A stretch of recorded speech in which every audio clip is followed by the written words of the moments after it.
credit of people in the state of Washington. So we're guaranteeing those loans.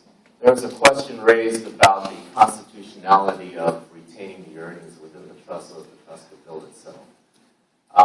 We, as a legislature, routinely pass legislation that allows different accounts to retain interest earnings.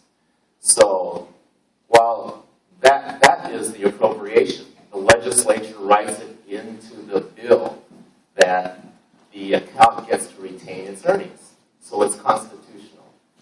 The liquidity piece is a very legitimate concern. Not that your other points are not legitimate. It's just that the state does need to be able to meet its financial obligations when they're called.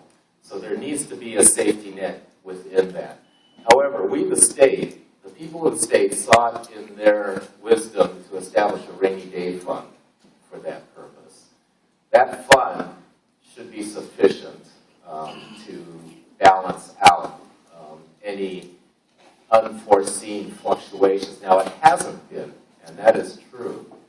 So I think we as a state need to look at the efficacy of the current situation of the rainy day fund, and that possibly could be a capitalization source. There are a number of different options that we can look at to capitalize it that would not put the liquidity of the general fund at risk.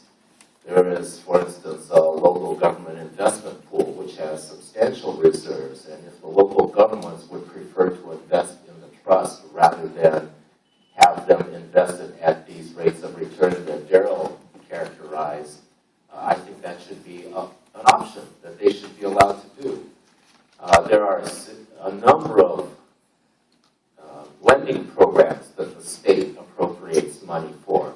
If that could be used to capitalize the trust, and the trust would be the vehicle for issuing those loans, it could actually leverage that money to do much more work than it is currently doing.